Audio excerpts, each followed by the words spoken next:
সালামু আলাইকুম। স্বাগতম আজকে আবারও আমাদের ভিডিও লেকচারে। আজকে আমাদের প্রাণী বিভিন্নত শ্রেণীবিন্যাসে লেকচার 2 হবে, যেটা হচ্ছে টোটালি একাডেমিক বেস লেকচার। আমরা চেষ্টা করব এই অধ্যায়টার উপর একাডেমিক্স লেকচার হলেও একাডেমিক্সের পাশাপাশি অ্যাডমিশন টেস্টে অর্থাৎ বায়োলজি রিলেটেড যে অ্যাডমিশন ফ্যাকাল্টি গুলো রয়েছে সেখানে যে অ্যাডমিশন টেস্টে যে কোশ্চেন গুলো হয় সেগুলো সহ ইনশাআল্লাহ কভার আপ করার চেষ্টা করব।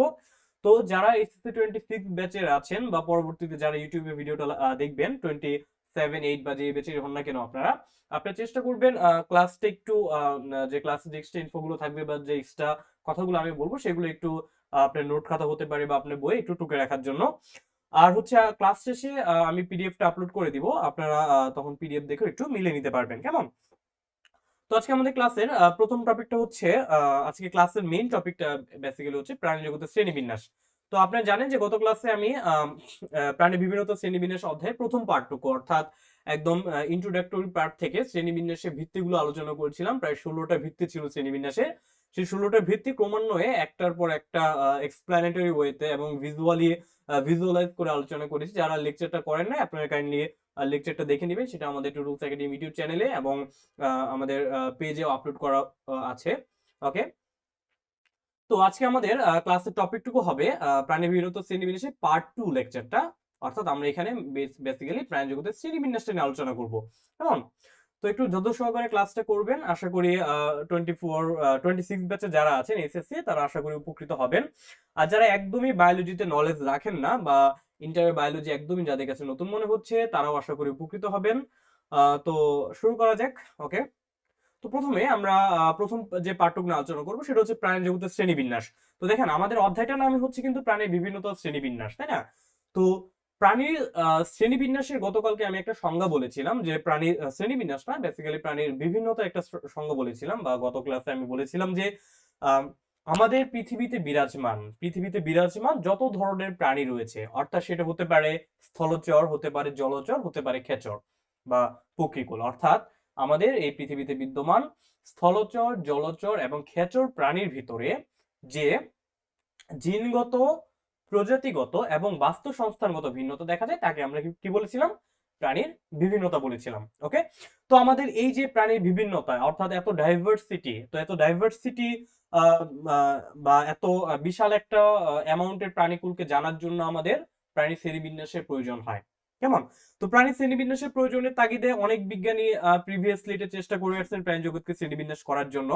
তার মধ্যে উল্লেখযোগ্য রয়েছেন বিজ্ঞানী হ্যাকেল, দেন হচ্ছে আর.এইচ. হুইটেগার, তার আগে চেষ্টা করে গেছেন বিজ্ঞানী আরিস্টটল। তো যাই হোক, আমরা প্রাচীন থিওরি গুলোতে যাচ্ছি না, আমরা আধুনিক থিওরির ভিতরে যেটাকে আসলে প্রধানত আমরা গণ্য করি যে বিজ্ঞানী আর.এইচ. হুইটেকারের ওকে, বিজ্ঞানী আর.এইচ. হুইটেকারের যে পাঁচরাজ্য শ্রেণীবিন্যাসটা রয়েছে সেটা নিয়ে আমরা যদি একটু প্রথমে আলোচনা করি। বিজ্ঞানী আর.এইচ. হুইটেকার কত সালে করেছে এটা একটু ইম্পর্টেন্ট। বিজ্ঞানী আর.এইচ. হুইটেকার 1969 সালে, হ্যাঁ 1969 সালে পাঁচ রাজ্য শ্রেণীবিন্যাস করেছিলেন। কেমন? পাঁচ রাজ্য শ্রেণীবিন্যাস করেছিলেন। তো এই পাঁচ রাজ্য শ্রেণীবিন্যাসটা হচ্ছে বর্তমান শ্রেণীবিন্যাস যে বা ট্যাক্সোনমি যে শাখাটা রয়েছে তার ভিতরে সবচেয়ে উল্লেখযোগ্য একটা আবিষ্কার হচ্ছে পাঁচ রাজ্য শ্রেণীবিন্যাস। কেমন? কারণ এই পাঁচ রাজ্য শ্রেণীবিন্যাসের উপর ভিত্তি করে পরবর্তীতে যে বাকি ক্লাসিফিকেশন গুলো হচ্ছে আস্তে আস্তে ইমপ্লিমেন্ট হয়েছে বা করা হয়েছে। তো পাঁচ রাজ্য শ্রেণীবিন্যাসে আসলে কি কি রাজ্য ছিল, কি কি কোন রাজ্যের অধীনে কোন গোষ্ঠীগুলো বা কোন জীব গোষ্ঠীগুলো অন্তর্ভুক্ত ছিল সেগুলো যদি আমরা একটু শর্টে আলোচনা করার চেষ্টা করি। যে আমাদের প্রথমে পাঁচ রাজ্য শ্রেণীবিন্যাসে, ওকে, আচ্ছা, তো আমাদের পাঁচ রাজ্য শ্রেণীবিন্যাস যেহেতু নাম হচ্ছে পাঁচ রাজ্য, দ্যাট মিন্স এখানে কি থাকবে? অবশ্যই পাঁচটা রাজ্য থাকবে। কেমন? আচ্ছা, তো পাঁচটা রাজ্যের নামগুলো যদি আমি একটু লেখার চেষ্টা করি, পাঁচটা রাজ্যের ভিতরে রয়েছে, আমি একটু ইউজ করব। ওকে,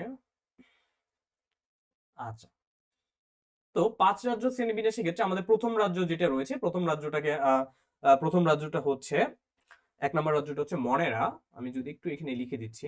ওকে, এগুলো একটু আপনারা একটু যারা 26 ব্যাচে আছেন একটু বুঝে পড়ার চেষ্টা করেন, কারণ এটা আপনার শুধু জুলজিতে নয়, এটা বোটানির ক্ষেত্রে একটা ইম্পর্টেন্ট টপিক। কেমন? পাঁচ রাজ্য শ্রেণীবিন্যাসের যে কনসেপ্টটা, আর এটা হচ্ছে আপনার যে কোনো ভর্তি পরীক্ষা দিতে যাবেন যে আপনাকে দিতে পারে, যে হতে পারে সেটা যে একটা বলে দিল একটা যে ছত্রাক সেটা 5 শ্রেণীবিন্যাসে কোন রাজ্যের অধীনে পড়ে, বা একটা প্রোটোজোয়া 5 শ্রেণীবিন্যাসে কোন রাজ্যের অধীনে পড়ে, একটা ব্যাকটেরিয়া কোন রাজ্যের অধীনে পড়ে, কেমন?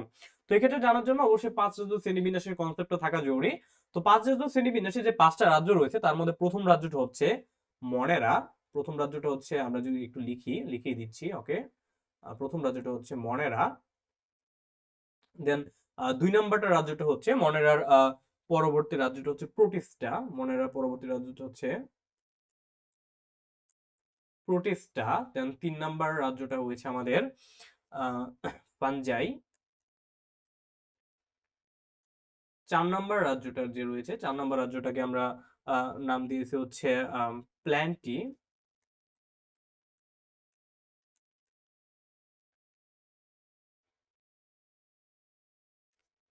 প্ল্যান্টি অ্যান্ড 5 নাম্বার যে রাজ্যটা রয়েছে সেটাকে বলা হচ্ছে অ্যানিমেলিয়া, কেমন?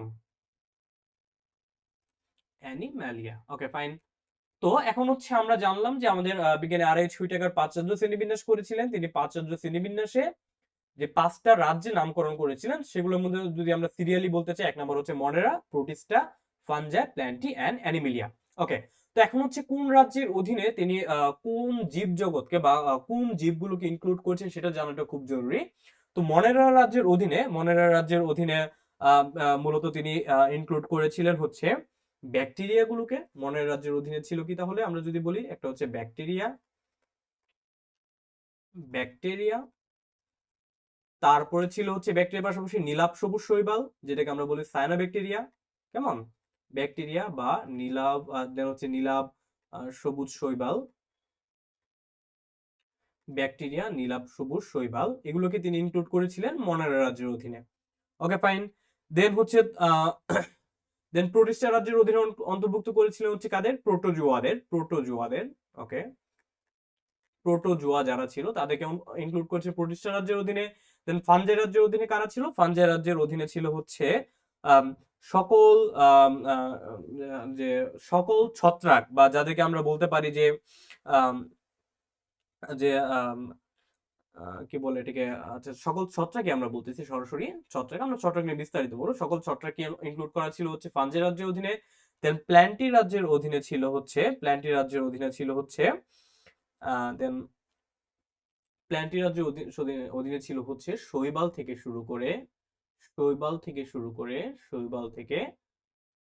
বৃহত্তর বৃক্ষ পর্যন্ত। শৈবাল থেকে বৃহত্তর বৃক্ষ সবই ছিল বেসিক্যালি প্ল্যান্টি রাজ্যের অধীনে। দেন অ্যানিমিলিয়া রাজ্যের অধীনে কি কি ছিল? অ্যানিমিলিয়া রাজ্যের অধীনে ছিল সকল প্রাণী, কেমন? সকল প্রাণী। তো সকল প্রাণী ছিল অ্যানিমিলিয়া রাজ্যের অধীনে।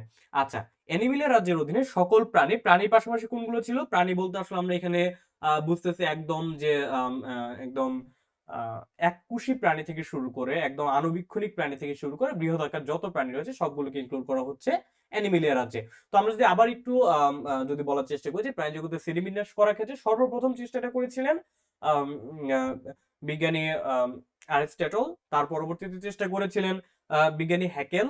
দেন হচ্ছে তার পরবর্তীতে আর.এইচ হুইটেকার, তিনি হচ্ছে 5 শ্রেণীবিন্যাস করেছিলেন, যেটা বেসিক্যালি যে মডার্ন সায়েন্সে গ্রহণ করা হয়। এই 5 শ্রেণীবিন্যাসের ভিতরে তিনি যে 5টা রাজ্য অন্তর্ভুক্ত করেছিলেন তার ভিতরে ছিল মনেরা, দেন ছিল Protista, Fungi, Plantae and Animalia. Okay. তো মনেরা রাজ্যের অধীনে ছিল হচ্ছে আদি জীবগুলো, অর্থাৎ আদিকোষী ব্যাকটেরিয়া, দেন হচ্ছে আদিকোষী নীলাভ সবুজ শৈবাল। প্রোটিস্টা রাজ্যের অধীনে ছিল সকল প্রোটোজোয়া, কেমন? প্রোটোজোয়া যদি আমাদের সিলেবাসে অন্তর্ভুক্ত নয়, তো আমরা প্রোটোজোয়া নিয়ে আপাতত পড়তেছি না। তারপর হচ্ছে ফানজাই রাজ্যের ভিতরে ছিল হচ্ছে আমাদের যাবতীয় ছত্রাকগুলো। আর প্ল্যান্টিতে ছিল শৈবাল থেকে শুরু করে বৃহদাকার যত বৃক্ষ বা উদ্ভিদ রয়েছে সবই ছিল হচ্ছে আমাদের প্ল্যান্টি রাজ্যের অধীনে, কেমন? বৃহদাকার বৃক্ষ, বা আমরা এটাকে সরাসরি উদ্ভিদ লিখে দিই, সকল উদ্ভিদ কুল ছিল হচ্ছে আমাদের প্ল্যান্টি রাজ্যের অধীনে। আর অ্যানিমেলিয়া রাজ্যের অধীনে অন্তর্ভুক্ত ছিল একদম আণবিক্ষণিক থেকে শুরু করে বৃহত্তম সকল প্রাণী, কেমন? আচ্ছা, তো এই ছিল বেসিক্যালি আমাদের প্রাণীর জগতে যে 5 রাজ্য শ্রেণীবিন্যাসের 5টা রাজ্যের ব্যাখ্যা। এখন কথা হচ্ছে, আমরা বুঝলাম যে আমাদের 5 রাজ্য শ্রেণীবিন্যাস করা হয়েছিল, সেখানে সকল প্রাণীকে অ্যানিমেলিয়া রাজ্যে ইনক্লুড করা হয়েছিল। Okay fine. তো সকল প্রাণীকে যেহেতু অ্যানিমেলিয়া রাজ্যে অন্তর্ভুক্ত করা হয়েছে এবং আমরা প্রাণীর বিভিন্ন শ্রেণীবিন্যাস পড়তেছি, দ্যাট মিন্স আমাদেরকে অ্যানিমেলিয়া রাজ্য সম্পর্কে এই অধ্যায়ে পড়তে হবে। তো অ্যানিমেলিয়া রাজ্য নিয়ে যদি পড়ার আগে আমরা আরেকটা জিনিস দেখবো, সেটা হচ্ছে এই যে আমরা যে পাঁচ রাজ্য শ্রেণীবিন্যাসের মাধ্যমে যে পৃথিবীর সকল জীবজগৎকে পাঁচটা রাজ্যে অন্তর্ভুক্ত করলাম, পরবর্তীতে সেই রাজ্যগুলোর অধীনে হয়তো অনেকগুলো পর্ব থাকবে, পর্বের অধীনে উপপর্ব থাকবে, উপপর্বের অধীনে আবার থাকবে হচ্ছে গণ, দেন হচ্ছে গোত্র থাকবে, প্রজাতি থাকবে। তো এই যে প্রত্যেকটি স্টেপস, এই প্রত্যেকটি স্টেপস আমরা কিসের ভিত্তিতে নিয়েছিলাম? সেগুলো ছিল আমাদের শ্রেণীবিন্যাসের ভিত্তি, যেটা নিয়ে আমরা প্রিভিয়াস ক্লাসে আলোচনা করেছি। বাট এই যে প্রত্যেকটা স্টেপস নেওয়ার ক্ষেত্রে বা এক একটা স্টেপসে একটা নির্দিষ্ট সংখ্যক প্রাণী জগৎকে ইনক্লুড বা প্রাণী প্রজাতিকে ইনক্লুড করার ক্ষেত্রে আমরা কি কি করি? আমরা কিছু হচ্ছে নীতিমালা ফলো করি বা কিছু কোড ফলো করি। তো সেই কোডগুলো নিয়ে যদি একটু আলোচনা করি, সেগুলোকে আমরা বলবো বেসিক্যালি শ্রেণীবিন্যাসের নীতি বা প্রিন্সিপালস অফ অ্যানিমাল ক্লাসিফিকেশন। ওকে, তো শ্রেণীবিন্যাসের নীতি ক্ষেত্রে আমাদের যদি বইয়ের যদি ক্রমটা অনুসরণ করি, তাহলে প্রথম নীতিটার ক্ষেত্রে বলতে হবে যে একটা হচ্ছে যে তার শ্রেণীবদ্ধগত বৈশিষ্ট্য, যে আমরা যে প্রাণীগুলোকে শ্রেণীবিন্যাস করব বা যাদেরকে আমরা শ্রেণীবিন্যস্ত করব, তাদের প্রত্যেকের নির্দিষ্ট কিছু ইন্ডিভিজুয়াল বৈশিষ্ট্য থাকবে। ওকে, তো তাহলে আমরা প্রথমে আলোচনা করবো হচ্ছে শ্রেণীবদ্ধগত বৈশিষ্ট্যগুলো নিয়ে। কেমন? প্রথমে আলোচনা করবো হচ্ছে শ্রেণীবদ্ধগত বৈশিষ্ট্য নিয়ে। ওকে, শ্রেণীবদ্ধগত বৈশিষ্ট্য প্রথম আলোচনা করব শ্রেণীবদ্ধগত বৈশিষ্ট্য নিয়ে। আচ্ছা, তো শ্রেণীবদ্ধগত বৈশিষ্ট্য বলতে বেসিক্যালি কি বোঝাচ্ছে? এখানে বোঝাচ্ছে যে আমরা যে যেমন একদম বেসিক লেভেলে যদি আমরা চিন্তা করি যে একটা আহ, একটা একটা প্রাণীকে দেখে আমরা বলতেছি এটা একটা গরু, আরেকটা প্রাণীকে দেখে বলতেছি এটা একটা কুকুর। তো আমরা কেন একটা প্রাণীকে গরু বলতেছি, কেন একটা প্রাণীকে কুকুর বলতেছি? নিশ্চয়ই তার ইন্ডিভিজুয়াল কিছু ক্যারেক্টারিস্টিকের কারণে, কিছু বৈশিষ্ট্যের কারণে। এই যে বৈশিষ্ট্যের উপর ভিত্তিতে আমরা দুইটা প্রাণীগোষ্ঠীকে আলাদা করার মাধ্যমে তাদেরকে একটা ক্লাসিফাই করে ফেললাম, এটাই হচ্ছে শ্রেণীবদ্ধগত বৈশিষ্ট্য বা ট্যাক্সোনমিক্যাল ক্যারেক্টার। কেমন? তাহলে শ্রেণীবিন্যাসের নীতির ভিতরে প্রথম জিনিসটা কি আসবে? যে শ্রেণীবদ্ধগত কিছু বৈশিষ্ট্য নির্ধারণ করতে হবে। ওকে ফাইন, শ্রেণীবদ্ধগত বৈশিষ্ট্য নির্ধারণ করলাম। তার পরবর্তীতে কি করতে হবে? আচ্ছা, এখন এই যে কিছু শ্রেণীবদ্ধগত কিছু বৈশিষ্ট্যের মাধ্যমে আমরা হচ্ছে যে কিছু প্রাণীকে হচ্ছে একটু যে ক্লাসিফাই করার চেষ্টা করলাম। এখন একটা প্রাণী, এই যে গরু, হ্যাঁ গরুর কথা বললাম আমি, এই যে একটা গরু যে আমরা একটা একটা ক্লাসের ভিতরে অন্তর্ভুক্ত করলাম, একটা শ্রেণীতে ফেললাম, তার নির্দিষ্ট কিছু বৈশিষ্ট্যের ভিত্তিতে ফেলছি। ওকে, সেটাকে আমরা শ্রেণীবদ্ধগত বৈশিষ্ট্য বলছি। এখন সেই বৈশিষ্ট্যের ভিত্তিতে তো সেই প্রাণীটাকে শনাক্তকরণ করতে হবে। ওকে, তো দ্বিতীয় পয়েন্টটা আসবে হচ্ছে শনাক্তকরণ বা ওই নির্দিষ্ট প্রজাতিকে আইডেন্টিফিকেশন। তাহলে দ্বিতীয় পয়েন্টটা কি দিব ভাইয়া? দ্বিতীয় পয়েন্টটা দিব হচ্ছে শনাক্তকরণ বা আইডেন্টিফিকেশন। কেমন? আচ্ছা, তো আমরা কি করলাম? প্রথমে শ্রেণীগত ভাবে কিছু বৈশিষ্ট্য নির্ধারণ করে একটু ফার্স্ট ক্রাইটেরিয়াতে আমরা কিছু প্রাণীকে আলাদা করলাম। তারপর হচ্ছে তাদের নির্দিষ্ট ক্যারেক্টারিস্টিকের ভিত্তিতে তাদের শনাক্তকরণ করলাম। ৩ নম্বরে হচ্ছে তাদের ক্যাটাগরিভুক্ত করতে হবে বা র্যাঙ্কভুক্ত করতে হবে। অর্থাৎ ওই যে তোমরা যে পড়ে আসছো না, যে হয়তো 9-10 এ পড়েছো যে তোমার kingdom, phylum, class, order, family, genus, species. অর্থাৎ আমাদের তাদের কি করতে হবে?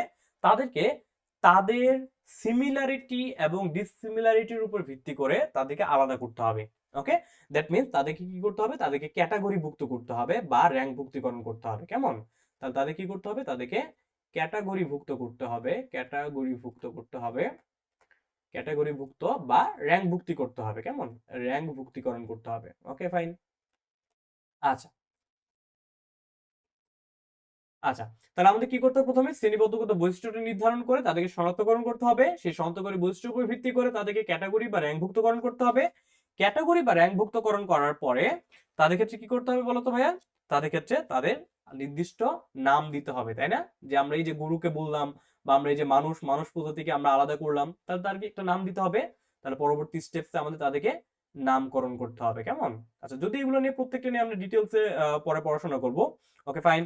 তো নামকরণ করার পর কি করতে হবে? নামকরণ করার পর হচ্ছে এই যে নামকরণ করলাম, দেন হচ্ছে তাদের থেকে কিছু নমুনা কালেক্ট করে তাদেরকে প্রিজার্ভ করার ব্যবস্থা করতে হবে। অর্থাৎ কিছু পরিমাণ প্রাণীকে আমাদের সংরক্ষণে রাখতে হবে ভবিষ্যতের জন্য, যেন পরবর্তীতে আমরা এই যে কিছু বেসিক ক্রাইটেরিয়ার ভিত্তিতে প্রাণীকে আমরা আইডেন্টিফাই করছিলাম, সেই ক্রাইটেরিয়া সমেত একটা প্রাণীকে যখন আমরা সংরক্ষণ করে রাখবো, তাহলে এটা আমাদের ক্ষেত্রে কি একটা নমুনা হিসেবে কাজ করবে ভবিষ্যতে আইডেন্টিফিকেশনের ক্ষেত্রে। কেমন? তাহলে শ্রেণীবদ্ধগত বা শ্রেণীবিন্যাসের নীতির ভিতরে আমরা এই 5টা নীতিকে ইনক্লুড করব। এই 5টা নীতি নিয়ে আমাদের আজকে বেসিক্যালি পড়াটা হবে।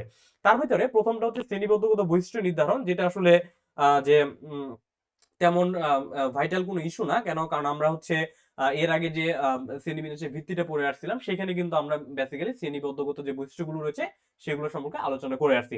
তারপর যে শনাক্তকরণও হচ্ছে আমাদের লেভেলের পড়া না, আমরা হচ্ছে যার শনাক্ত করে বৈশিষ্ট্যগুলো পড়বো, কেমন। তারপর হচ্ছে ক্যাটাগরিভুক্ত বা র্যাঙ্ক ভুক্তিকরণ নিয়ে আমরা একটু পড়বো, দেন নামকরণ এবং সংরক্ষণ নিয়ে কিছু আলোচনা করলেই আমাদের মোটামুটি শ্রেণীবিন্যাসের নীতিটা বোঝা হয়ে যাবে। Okay fine.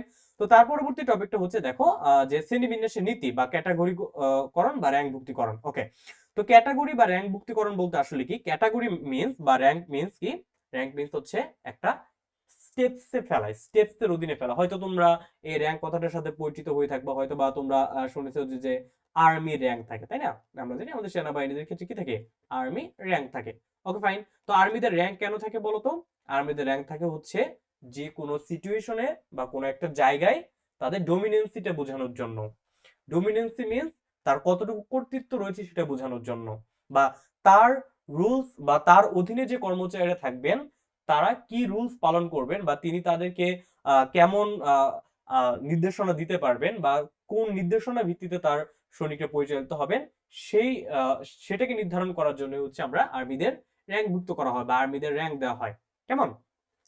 তো তেমনি প্রাণী শ্রেণীবিন্যাসের ক্ষেত্রে একটা প্রাণীকে আমরা যে একটা নির্দিষ্ট ক্লাসে ফেলবো, সেই ক্লাসের অধীনে কেন অন্য প্রাণীগুলো থাকবে, বা কেন সেই ক্লাসে আমরা হচ্ছে বা সেই ধাপে অন্য কোনো প্রাণীকে ইনক্লুড করব না, এটাকে নির্দিষ্ট করার জন্য বা এটাকে আইডেন্টিফাই করার জন্য আমাদের কি করতে হবে, একটা প্রাণী শ্রেণীবিন্যাসে একটা র্যাঙ্ক ভুক্তকরণ করতে হবে, বা একটা র্যাঙ্কে এগুলোকে সাজাতে হবে, কেমন। তো এই র্যাঙ্কগুলো কি কি, র্যাঙ্কগুলোর ভিতরে রয়েছে, আমরা জানি প্রথমে যে আমরা 5 শ্রেণীবিন্যাস থেকে যেহেতু এসেছি, তো 5 শ্রেণীবিন্যাসের প্রথমটা থাকবে রাজ্য বা কিংডম, দেন কিংডমের অধীনে থাকবে হচ্ছে ফাইলাম, দেন থাকবে হচ্ছে ক্লাস, দেন থাকবে অর্ডার, দেন থাকবে family, then genus, and then হচ্ছে স্পেসিস। Okay fine. তো দেখো একটা জিনিস, যে আমাদের এই যে কিংডমের ক্ষেত্রে আমরা যে একটা পিরামিড শেপ নিয়েছি, সেই পিরামিড শেপের উপরের যে সবার উপরের পার্টটা ছিল হচ্ছে কিংডম। আর এই ক্ষেত্রে বিস্তৃতিটা দেখো তো অনেক বেশি না, কেন বলতো? আমরা যখন প্রথম যে স্লাইডটা ছিল সেখানে বলেছিলাম যে পৃথিবীর সমস্ত প্রাণীকে আমরা একটা রাজ্যের অধীনে ফেলেছি। কোন রাজ্য ভাই? অ্যানিমেলিয়া রাজ্য। তার মানে তুমি দেখতেছো তোমার আশেপাশে যে একদম নীল তিমি থেকে শুরু করে হাঙর, ডলফিন, তুমি মানুষ নিজে, কুকুর, গরু, ছাগল, বা তুমি যদি বলো পাখি, বা যাই বলো না কেন, সকল প্রাণীকে আমরা একত্রে ইনক্লুড করেছি অ্যানিমেলিয়া রাজ্যে। তার মানে অ্যানিমেলিয়া রাজ্যে বিস্তৃতি হবে সবচেয়ে বেশি, কেমন। দ্যাটস ওয়াই এখানে তোমাকে বলেছে যে অ্যানিমেলিয়া রাজ্যটা কি হবে, সবচেয়ে বড় হবে। তো আমরা যদি একটার ক্ষেত্রে যদি একটু দেওয়ার চেষ্টা করি যে আসলে রাজ্যগুলো কেন বড় হয়, যে দেখো আমাদের ক্ষেত্রে যদি আমরা বলি যে এই যে কিংডম বা একটা রাজ্যের অধীনে আমরা আমরা সমস্ত প্রাণী জগৎকে ইনক্লুড করেছি, তাই না? তার ভিতর কি কি থাকবে আমি বললাম, যে তোমার হয়তোবা থাকতে পারে যে যে পাখি থাকতে পারে কিছু, মানুষ থাকতে পারে, গরু, ছাগল, বা যাই হোক সমস্ত প্রাণী থাকবে আমাদের কিংডমের অধীনে। দ্যাট মিন্স এটা হচ্ছে very general that contains many organisms. That means এখানে হচ্ছে তোমার অনেক বেশি প্রজাতি ইনক্লুডেড থাকবে কিংডমে, কেমন। এর থেকে যত আমরা নিচের দিকে যাব, যত আমরা স্পেসিফিক কোনো একটা স্পেসিসের দিকে যাব, তত আমাদের কি হবে, তত আমাদের প্রজাতির সংখ্যা বা তত আমাদের ভেরিয়েশনটা কমতে থাকবে। ওকে, তো এটা একটা সুন্দর করে একটা এক্সাম্পল দিয়ে বোঝানো যায়, যে এক্সাম্পলটা তোমাদের বইতে রয়েছে, আমি যদি দেওয়ার চেষ্টা করি। দেখো তোমাদের বইতে আমরা যে সমস্ত প্রাণীকে আমরা অ্যানিমেলিয়া রাজ্য অধীনে করেছি। Okay fine. তো আমি অ্যানিমেলিয়া লিখে দিচ্ছি। ওকে, তো সমস্ত প্রাণীকে যেহেতু অ্যানিমেলিয়া রাজ্য অধীনে করেছি, এবং অ্যানিমেলিয়া রাজ্যের অধীনে কি থাকবে বলতো? অসংখ্য ফাইলাম থাকবে। কয়টা ফাইলাম থাকবে টোটাল অ্যানিমেলিয়া রাজ্যের অধীনে? আমরা জানি 33টা পর্ব থাকবে, তাই না? 33টা পর্ব থাকবে। তো তার মধ্যে আমরা একটা পর্ব চয়েস করলাম, যেটা হচ্ছে আসলে আমাদের যে ভাইটাল পর্ব, অর্থাৎ আমরা কর্ডাটাকে চয়েস করলাম, কেমন। আমরা চয়েস করলাম হচ্ছে কর্ডাটাকে। Okay fine.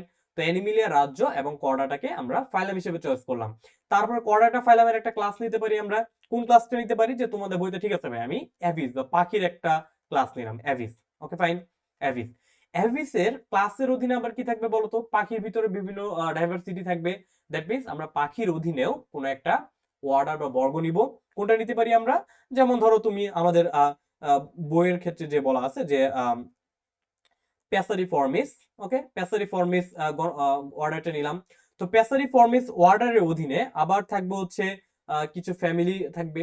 ওকে, কি ফ্যামিলি নেওয়া যায় যেমন ধরো নিলাম হচ্ছে প্যারিউলিডি প্যারিউলিডি প্যারিউলিডি একটা ফ্যামিলি নিলাম, দেন এই ফ্যামিলির অধীনে কিছু জেনাস থাকবে, কেমন? এই ফ্যামিলির অধীনে কিছু জেনাস থাকবে, যেমন জেনাস নিলাম আমাদের বইতে যে ইনক্লুডেড রয়েছে, যেমন নেওয়া যায় হচ্ছে ড্রোন ডেনড্রো ডেনড্রোইসিয়া ডেনড্রোইসিয়া ওকে ফাইন। ডেনড্রোইসিয়া নামে একটা জেনাস নিলাম, দেন তার অধীনে আমরা একটা স্প্যাসিস নেব, সেটা হচ্ছে ধরলাম যে ড্রেন ডেনড্রোইসিয়া ফুসকা, কেমন? Okay fine. তো দেখো অ্যানিমেলিয়া একটা রাজ্য থেকে আমরা একটা স্প্যাসিস পর্যন্ত পৌঁছেছি, তার অধীনে আমরা কতগুলো স্টেপস পার করেছি।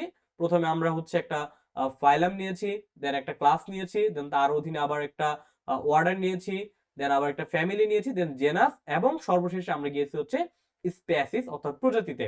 এখন দেখো তো এই যে এই পাশে যে আমাদের যে প্রত্যেকটা স্টেপস যে হলো, সেটা হোক অ্যানিমেলিয়া অর্থাৎ সেটা ফাইলাম হতে পারে, সরি সেটা কিংডম হতে পারে, ফাইলাম হতে পারে, বা ক্লাস হতে পারে। এই প্রত্যেকটা স্টেপসে আমাদের কি হয়েছে, আমাদের হচ্ছে সিলেক্টিভ কিছু প্রসিজার হয়েছে, অর্থাৎ আমাদের কিছু সিলেকশন হয়েছে। যেমন ধরো অ্যানিমেলিয়ার অধীনে আমরা কি করছিলাম, সমস্ত সমস্ত প্রাণীকে আমরা অ্যানিমেলিয়ার অধীনে ইনক্লুড করে দিয়েছিলাম। কোয়াড্রাটার অধীনে কি করলাম, না ভাই আমরা সমস্ত প্রাণী নেব না, আমরা হচ্ছে কি করব, আমরা হচ্ছে কোয়াড্রাটার অধীনে সমস্ত মেরুদণ্ডী প্রাণীকে ইনক্লুড করব, বা সমস্ত কর্ডেটদের ইনক্লুড করব, কেমন? আচ্ছা ফাইন। কর্ডেটদের অধীনে আমরা সবাইকে নিব না, আমরা জাস্ট হচ্ছে অ্যাভিস শ্রেণীটাকে নিব। ওকে ফাইন, অ্যাভিসকে নিলাম। দেন অ্যাভিসের অধীনেও আমরা সবাই নিব না, অর্থাৎ সব পাখি নিব না, আমরা জাস্ট প্যাসারিফর্মিস অর্থাৎ গায়ক পাখিদের নিব, কেমন? Okay fine. তো গায়ক পাখিদের নিলাম। এখন অনেক পাখি তো গান গায়, তুমি সেই এত লক্ষ লক্ষ গান গাওয়া পাখির ভিতর থেকে আবার হচ্ছে একটা নির্দিষ্ট একটা পাখিকে নিবা, ওকে, নির্দিষ্ট এক প্রজাতির গায়ক পাখিকে নিবা।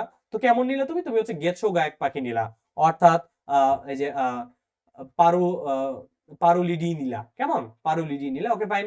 তারপরে তুমি কি করলা, আচ্ছা ফাইন, যে আমি নির্দিষ্ট প্রজাতির একটা গায়ক পাখি নিছি, তার অধীনে আবার একটা নির্দিষ্ট পাখি নিব। তো সেটা কি করলা, সেটা হচ্ছে এই যে ড্রেনড্রোইসিয়া ফুসকাকে নিলা, তার অধীনে কি করলা, সেটাকে তুমি একটা প্রজাতির অধীনে ফেললা। তার মানে তুমি একটা বিশাল প্রাণী জগৎ, একটা রাজ্য থেকে বেছে বেছে একটা কি করলা, একটা আলটিমেটলি তুমি একটা প্রজাতিকে আলাদা করলা। এটাই হচ্ছে আমাদের ক্যাটাগরি বা র্যাঙ্ক ভুক্তিকরণ। অর্থাৎ প্রত্যেকটা র্যাঙ্কের অধীনে নির্দিষ্ট কিছু ক্যারেক্টারের উপর বেসিস করে আমরা নির্দিষ্ট নির্দিষ্ট কিছু প্রাণীকে সিলেক্ট করব। সেইখান থেকে আলটিমেটলি আমাদের গোল, অর্থাৎ আলটিমেটলি আমরা একটা নির্দিষ্ট প্রজাতিকে সিলেক্ট করব। এটাই হচ্ছে ক্যাটাগরিভুক্তকরণ বা র্যাঙ্কভুক্তকরণ। এখন দেখো তো এটা আসলে কেমন হয়ে যায়, যে ধরো তুমি একটা, এটা যদি তোমার কাছে একটা পুকুর হয়, একটা পুকুর হয়, একটা পুকুরে কি রয়েছে তোমার, একটা পুকুরে ধরো তোমার হচ্ছে একটা পুকুরে পুরো একটা বাস্তুতন্ত্র রয়েছে, সেখান থেকে তুমি জাস্ট নির্দিষ্ট প্রজাতি একটা মাছকে সিলেক্ট করবা, কেমন? আচ্ছা, এখন ধরো তুমি একটা মাছকে সিলেক্ট করবা, তার সাথে এই পুকুরে কি থাকতে পারে, এই পুকুরে কুমির থাকতে পারে, এই পুকুরে হচ্ছে তোমার যে সাপ থাকতে পারে, এই পুকুরে ব্যাঙ থাকতে পারে, এই পুকুরে হচ্ছে তোমার যে আরো অন্যান্য অনেক কিছু থাকতে পারে, তাই না? তো সবকিছুকে যখন অ্যাভয়েড করতে যাবা, তুমি যখন সবকিছুকে ইনক্লুড করবা, তখন তুমি চলে যাবে একটা রাজ্যে। তারপরে তুমি যখন স্পেসিফিক ভাবে আগাইতে থাকবা, তখন তুমি পাবো ফাইলাম প্রথমে পাবা, তারপর ক্লাস, অর্ডার, ফ্যামিলি, জেনাস, সর্বশেষে তুমি যে মাছটাকে পাবা, ধরলাম আমরা হচ্ছে রুই মাছ পেয়েছি, অর্থাৎ যদি আমরা যদি চিন্তা করি লাবি ও রোহিতা, তাহলে তাহলে আমরা হচ্ছে ইন্ডিভিজুয়াল আমাদের যে মাছটা সেটাকে পাবো, কেমন? তো সেই ক্ষেত্রে হচ্ছে আমরা পেয়ে যাবো হচ্ছে একটা স্প্যাসিসকে। অর্থাৎ যত আমরা উপর থেকে নিচের দিকে নামবো, যত আমরা কিংডম থেকে স্প্যাসিসের দিকে যাব, তত আমরা মোর স্পেসিফিক হব, তত আমরা কি হবো, মোর স্পেসিফিক হব, কেমন? আচ্ছা, তো এটি ছিল মোটামুটি ক্যাটাগরিভুক্ত বা র্যাঙ্কভুক্তকরণ। যাই হোক, এটা নিয়ে বিস্তারিত পরেও আস্তে আস্তে আসবে, প্রত্যেকটা যখন পর্ব পড়া হবে, প্রত্যেকটা পর্বেই বেসিক্যালি এই ক্যাটাগরি নিয়ে একটু একটু করে কথাবার্তা হবে। তো যাই হোক, পরবর্তী যদি আমরা পার্টটা দেখি, পরবর্তীতে রয়েছে আমাদের নামকরণ বা নোমেনক্লেচার, কেমন? আচ্ছা, তো নামকরণ কেন প্রয়োজন? এই যে তুমি একটু আগে একটা প্রাণীকে শনাক্তকরণ করলা, একটা প্রাণীকে হচ্ছে নির্দিষ্ট র্যাঙ্কভুক্তকরণ করলা। এখন হচ্ছে যেমন ধরো এই যে আমি মানুষ, তুমি আমাকে হোমোসেপিয়েন্স বলতেছো, হ্যাঁ, তারপর তুমি একটা কবুতরকে কলম্বো লিভিয়া বলতেছো। এখন যে কোনো একটা জিনিসে তুমি যখন নির্দিষ্ট আইডেন্টিটি দিতে যাবো, তখন তোমার কি করতে হবে, তার নামকরণ করতে হবে। ওকে, তো তখনই চলে আসে আমাদের নামকরণের কথা। তো নামকরণের ভিতরে কি কি ইনক্লুডেড? নামকরণের ভিতরে রয়েছে তোমার দ্বিপদ নামকরণ এবং ত্রিপদ নামকরণ। দ্বিপদ নামকরণ বা বাইনোমিয়াল নোমেনক্লেচার, যেটাই বেসিক্যালি আমাদের মোস্ট অফ দ্য কেসে আমরা যে কোনো প্রাণীর নামকরণের ক্ষেত্রে আমরা ইউজ করি। ওকে, তো দ্বিপদ নামকরণে যদি একটু বলি, দ্বিপদ নামকরণ হচ্ছে তোমরা হয়তো ছোটবেলা থেকে জানো যে সুইডিশ বিজ্ঞানী ক্যারোলাস লিনিয়াস তিনি হচ্ছে দ্বিপদ নামকরণের প্রবর্তক। কেমন, সুইডিশ বিজ্ঞানী ক্যারোলাস লিনিয়াস হচ্ছে দ্বিপদ নামকরণের প্রবর্তক। তিনি কি করছিলেন যে কোনো একটি প্রাণী বৈজ্ঞানিক নামকে দ্বিপদ অর্থাৎ দুইটা পদের অন্তর্ভুক্ত করছিলেন, যার প্রথম পদটা দিয়েছিলেন গণ আর দ্বিতীয় পদের নাম দিয়েছিলেন তিনি প্রজাতি। কেমন, গণ আর দ্বিতীয় পদের নাম দিয়েছিলেন প্রজাতি।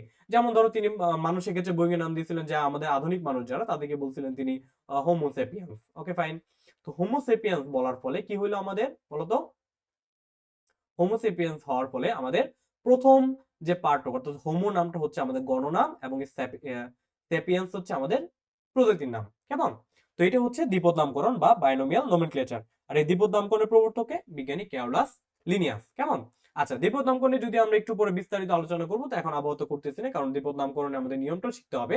সেটা যখন দেখবো তখন হচ্ছে আমরা এই দ্বিপদ নামকরণটা বিস্তারিত জানতে পারবো। আচ্ছা, পরবর্তীতে রয়েছে আরেকটা নামকরণের পদ্ধতি, সেটা হচ্ছে ত্রিপদ নামকরণ বা ট্রাইনোমিয়াল নোমেনক্লেচার। ওকে ফাইন, তো ট্রাইনোমিয়াল নোমেনক্লেচারের জনকের নাম হচ্ছে পাখি বিজ্ঞানী স্লেজেল। কেমন, বিজ্ঞানী স্লেজেল। হ্যাঁ, পাখি বিজ্ঞানী স্লেজেল হচ্ছে ত্রিপদ নামকরণ পদ্ধতির প্রবর্তক। ওকে, তো ত্রিপদ নামকরণ পদ্ধতি কেন প্রয়োজন হলো, বেসিক্যালি দেখো তুমি যদি কোন একটা প্রাণী বৈজ্ঞানিক নাম ধরো, একটা বৈজ্ঞানিক নাম তুমি দিয়ে দিলা, পরবর্তীতে কি হলো, দেখা গেল যে সেই প্রাণীটা তোমার এলাকায় বসবাস করতেছে, আবার অন্য আরেকটা ভৌগোলিক এলাকায় বসবাস করতেছে। একই প্রাণী, একই প্রজাতির প্রাণী, বাট তোমার এলাকায় বসবাস করতেছে, অন্য একটা ভৌগোলিক এলাকায় বসবাস করতেছে। দুইটা ভৌগোলিক এলাকায় বসবাসের পার্থক্যের কারণে দুইটা প্রাণীর মাঝে কিছুটা বৈচিত্র্য লক্ষ্য করা গেছে। তখন তোমাকে কি করতে হবে, সেই আলাদা করে প্রাণীটাকে আইডেন্টিফাই করার জন্য যে সেটা তোমার আফ্রিকান প্রাণী না সেটা বাংলাদেশের প্রাণী, যদি একই প্রজাতির বাট সেটা কি আফ্রিকায় পাওয়া যাচ্ছে না ওই প্রজাতিটা ওই ওই ওই পার্টিকুলার প্রাণীটা বাংলাদেশে পাওয়া যাচ্ছে, সেটার ভিত্তিতে যখন আলাদা করতে হবে তখন তোমাকে কি করতে হবে, তখন তোমাকে প্রজাতির পাশাপাশি একটা উপপ্রজাতির পদ ইনক্লুড করতে হবে। অর্থাৎ তুমি তো দ্বিপদ নামকরণের ক্ষেত্রে গণ আর প্রজাতি তো লিখছিলাই, গণ আর প্রজাতির পাশাপাশি তখন তোমাকে কি করতে হবে, তখন তোমাকে আরো স্পেসিফিক ভাবে জানানোর জন্য উপপ্রজাতি টার্মটাকে ইনক্লুড করতে হবে। কেমন, তাহলে কি কি করতে হবে তখন, তোমাকে তখন গণ আর প্রজাতির পাশাপাশি উপপ্রজাতির টার্মটা ইনক্লুড করতে হবে। তাহলে যখন আমরা গণ এবং প্রজাতির পাশাপাশি উপপ্রজাতির টার্মটা ইনক্লুড করব, তখন তো আমাদের পদ কয়টা হইলো, একটা, দুইটা এবং তিনটা। দ্যাটস ওয়াই তখন এটাকে বলবো হচ্ছে আমরা ত্রিপদ নামকরণ বা ট্রাইনোমিয়াল নোমেনক্লেচার। প্রবর্তকে পাখি বিজ্ঞানী স্লেজেল। তোমাদের বইতে খুব সুন্দর একটা এক্সাম্পল দেওয়া আছে, দেখবা যে প্যাসার ডোমেস্টিকাস, তাই না, passer domesticus. Okay fine, passer domesticus, এই প্যাসার ডোমেস্টিকাস হচ্ছে চড়ুই পাখির বৈজ্ঞানিক নাম। কেমন, আচ্ছা, তো কাহিনী কি হলো যে চড়ুই পাখি তো সারা পৃথিবীতে পাওয়া যায়, তার মধ্যে নীল নদে বসবাসকারী যে চড়ুই পাখিগুলো আছে সেগুলোর বৈশিষ্ট্যে কিছুটা ভিন্নতা পরিলক্ষিত হয়। দ্যাটস ওয়াই বিজ্ঞানী স্লেজেল কি করলেন, ভালো কথা, প্যাসার ডোমেস্টিকাস আছে, আমি তার সাথে আরেকটা জিনিস লাগিয়ে দিলাম, কোনটা, সেটাই বললাম হচ্ছে নিলোটিকাস। কেমন, নিলোটিকাস। তাহলে কি হয়ে গেল, তাহলে হয়ে গেল প্যাসার ডোমেস্টিকাস নিলোটিকাস, অর্থাৎ একটা প্রাণী বৈজ্ঞানিক নামের গণ প্রজাতির নামের পাশাপাশি তার উপপ্রজাতির নামটি ইনক্লুড হয়ে গেল, তখনই সেটাকে আমরা বলতেছি ত্রিপদ নামকরণ বা ট্রাইনোমিয়াল নোমেনক্লেচার। বুঝতে পারছি, ত্রিপদ নামকরণ। আর তার জনক কি হবে তাহলে, পাখি বিজ্ঞানী স্লেজেল। আশা করি ক্লিয়ার। ওকে ফাইন, তো তার পরবর্তীতে যাই আমরা আসলে আমাদের ত্রিপদ নামকরণ নিয়ে এই যে কথাবার্তাগুলো, অর্থাৎ পাখি বিজ্ঞানী স্লেজেলের নামকরণ করেছেন, এর হচ্ছে গণ প্রজাতি আর উপপ্রজাতি থাকে, এবং বৈজ্ঞানিক নামটা হচ্ছে কোনটা, নীল নদের চড়ুই পাখির ক্ষেত্রে অর্থাৎ প্যাসা ডোমেস্টিকাস নিলোটিকাস। এই তিন চারটে ইনফরমেশন জানলে মোটামুটি আমাদের ইন্টারমিডিয়েট লেভেলের ত্রিপদ নামকরণ নিয়ে আর কিছু জানতে হবে না। ওকে, তো তারপরে আমাদের যেটা ইম্পর্টেন্ট সেটা হচ্ছে দ্বিপদ নামকরণ। কেমন, এই যে দ্বিপদ নামকরণ। ওকে, তো দ্বিপদ নামকরণ অর্থাৎ কোন একটা প্রাণী বৈজ্ঞানিক নাম দিব আমরা দুই পদ বিশিষ্ট, তার যেহেতু নাম দিতে হবে তাহলে কি লাগবে, তার একটা নির্দিষ্ট নীতিমালা লাগবে, তাই না।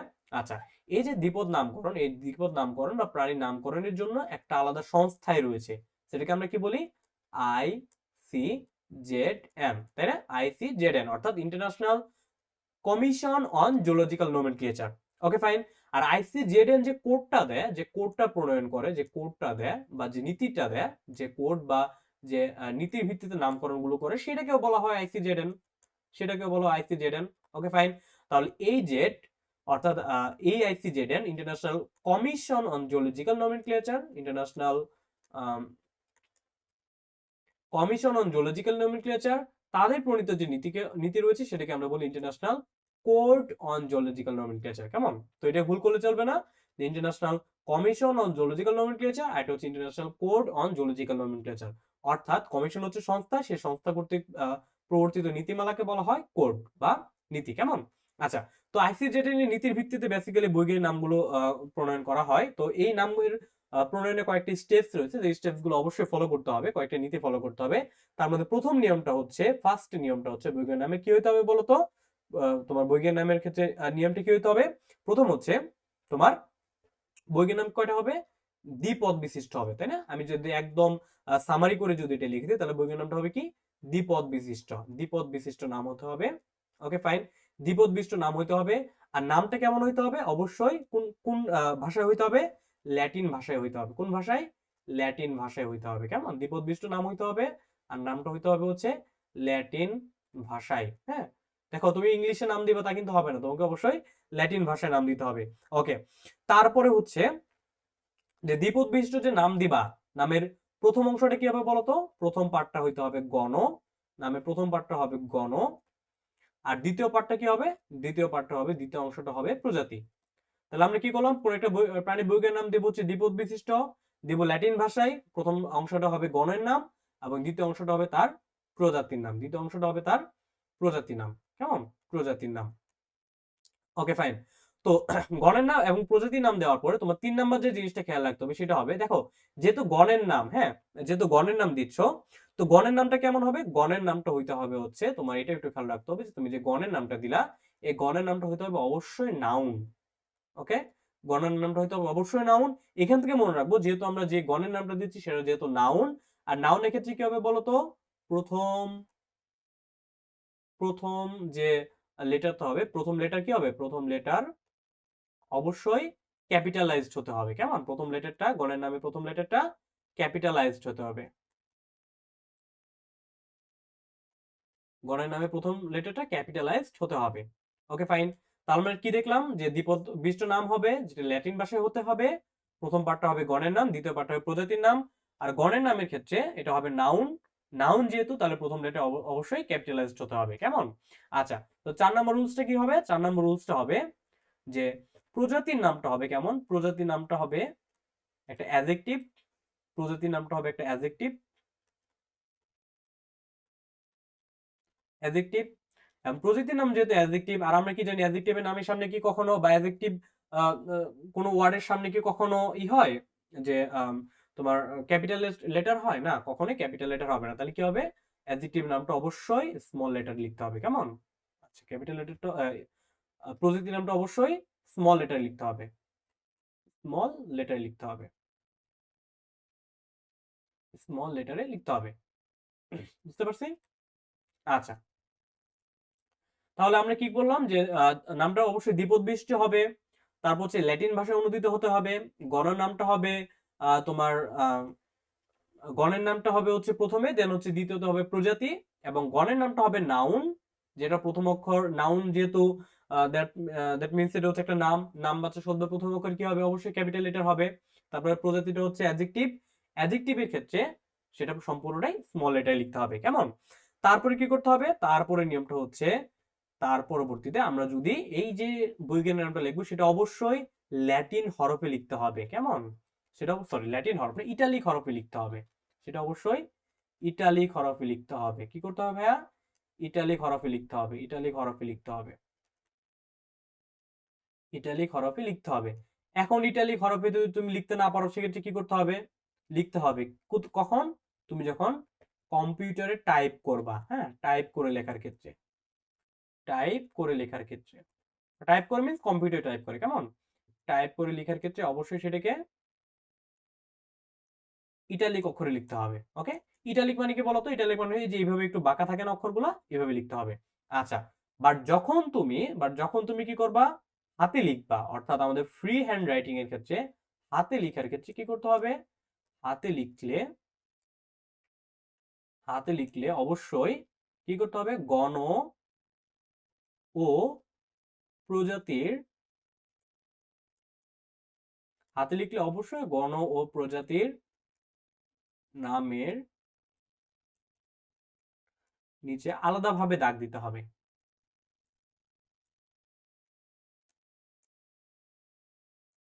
আলাদাভাবে দাগ দিতে হবে, যেটাকে আমরা আন্ডারস্কোর বলি আর কি। কেমন? আচ্ছা, একটু পরে এক্সাম্পল দিব, তখনই বাকিটা ক্লিয়ার হয়ে যাবে।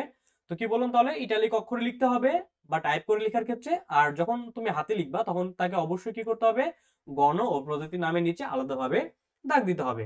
ওকে, তো এই পর্যন্ত ছিল 5টা নিয়ম। তারপরে হচ্ছে কি, তারপরে হচ্ছে তোমার যে আম, তারপর হচ্ছে তুমি যে বৈজ্ঞানিক নামটা দিবা, সেই বৈজ্ঞানিক নামটা, তোমার দেওয়া যে বৈজ্ঞানিক নাম বা যিনি বৈজ্ঞানিক নামটা দিবেন, সেই বৈজ্ঞানিক নামকে কি করতে হবে, বৈজ্ঞানিক নামটি ইন্টারন্যাশনাল বা আন্তর্জাতিক কোনো জার্নালে প্রকাশ করতে হবে, বা বইয়ের নামটি কি কোনো জার্নালে প্রকাশ করতে হবে। হুম, বইয়ের নামটি কোনো জার্নালে বা ম্যাগাজিনে প্রকাশ করতে হবে,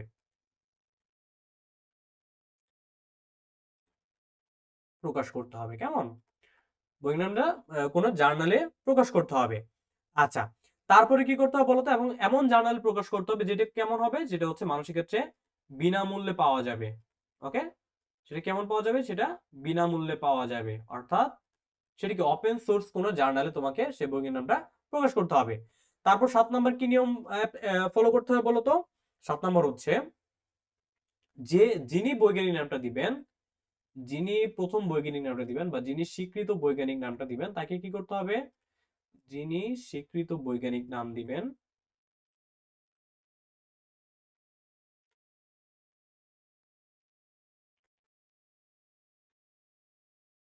যিনি প্রথম স্বীকৃত বৈজ্ঞানিক নাম দিবেন, তার,